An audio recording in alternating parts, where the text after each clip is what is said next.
दोस्तों, ये खौफनाक घटना ट्रक ड्राइवर मुकेश के साथ घटी है।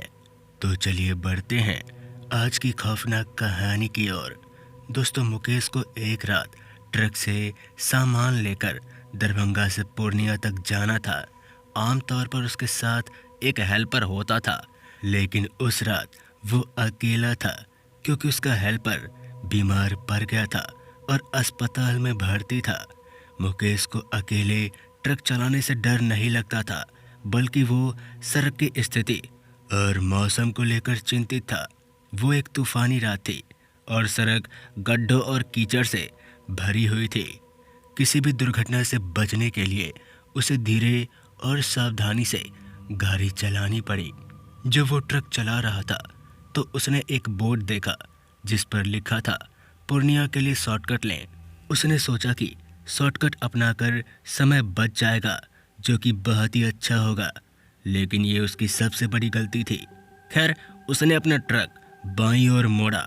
जैसे जैसे वो आगे बढ़ रहा था तो उसने पाया कि आसपास एक भी गाड़ी नहीं थी। उस रास्ते पे चारों बगल घना जंगल था जो अंधेरे में डूबा हुआ था। बीच बीच में बिजली की चमक के अलावा उसे अपने सामने कुछ भी दिखाई नहीं दे रहा था। हवा की गड़गड़ाहट और पत्तों की सरसराहट सुनकर वो अपनी रीढ़ की हड्डी में ठंडक महसूस करता है।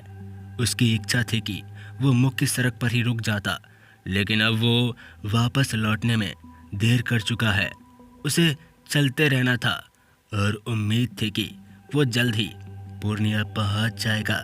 उसने अपना फ़ोन चेक किया, लेकिन कोई सिग्नल नहीं था। वो अलग थलग था और असहाय महसूस कर रहा था। उसने भगवान से प्रार्थना की कि कुछ भी बुरा ना हो और वो उसे खतरों से बचाए। तकरीबन आधे घंटे तक वो ट्रक चलाता रहा, लेकिन उसे सभ्यता का कोई निशान नहीं दिखा। उसे आश्चर्य हुआ कि क्या वो खो गया था या शॉर्टकट भूतों का जाल था। उसे घबराहट होने लगी और पसीना छूटने लगा। अब वापस जाने का भी कोई फायदा नहीं था, क्योंकि अब वो रास्ता इतना छोटा हो गया था कि ट्रक को मोड़ना नामुमकिन था। उसने अपने ट्रक को रोकने और कुछ दिशाओं की तलाश करने का फैसला किया। वो अपने ट्रक से बाहर निकला और चारों ओर देखा। उसे सड़क के दाहिनी ओर तभी आगे बढ़कर एक छोटी सी झोपड़ी दिखाई दी। उसने सोचा कि शायद वहाँ कोई रहता होगा, तो ही ना वो झोपड़ी है और उसकी मदद कोई वहाँ कर सकता है। ये सोचते हुए वो झोपड़ी की ओर चल दिया और वहाँ पहुँचकर दरवाज़ा खटखटाता है।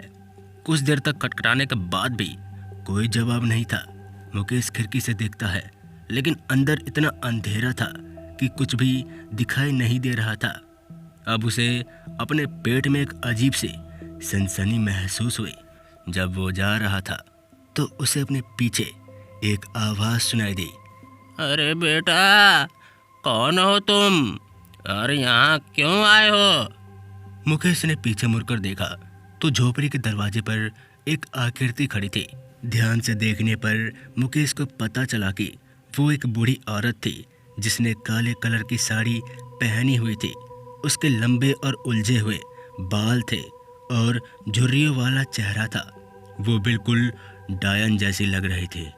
उसने अपनी कतार आंखों से मुकेश को देखा और बुरी तरह मुस्कुरा दी और धीरे धीरे मुकेश की ओर आने लगी। ये देखकर मुकेश घबरा गया। उसे अपने माथे पर ठंडा महसूस हुआ और उसने हकलाते हुए कहा, हमको माफ़ कर दीजिए।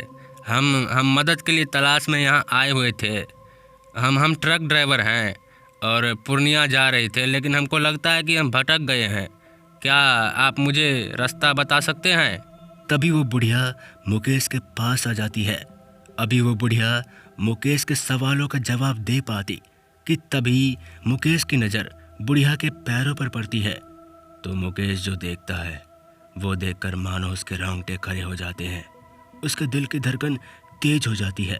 दरअसल उस बुढ़िया के पैर मुड़े हुए थे और उसके पैर जमीन से कुछ फीट ऊपर उठे हुए थे। ये पल देखते ही मुकेश के दिमाग ने काम करना बंद कर दिया।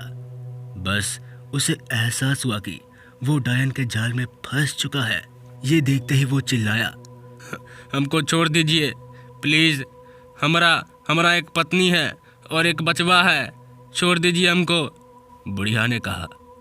तू चाहे कितनी भी कोशिश कर ले बेटा, अब तुझे मरना ही पड़ेगा। ये सुनते ही मुकेश भागकर ट्रक के पास गया और उसमें चढ़ गया। मुकेश ने इंजन चालू की और झोपड़ी से दूर चला गया। उसने पीछे मुड़कर नहीं देखा। वो अभी ट्रक भगा ही रहा था कि तभी उसकी नज़र ट्रक के अंदर भोलेनाथ की शिवलिंग पर पड़ी। ये देखते ही उसने महामृत्युंजय मंत्र पढ़ना शुरू कर दिया और ट्रक को तेज रफ्तार में भगाने लगा। अब उसे सामान या डिलीवरी की परवाह नहीं थी, उसे केवल अपनी जान की परवाह थी। वो अंधेरे और डायन को पीछे छोड़ते हुए ट्रक चलाता रहा। कुछ ही समय के अंदर उसने राहत की सांस ली। दरअसल वो मेन सड़क पे आ गया था और उस रात ऐसे वो भूतिया जाल से बच निकला। तो दोस्तों मिलते हैं ऐसे ही खौफनाक कहानी के साथ। तब तक के लिए जय हिंद, जय भारत।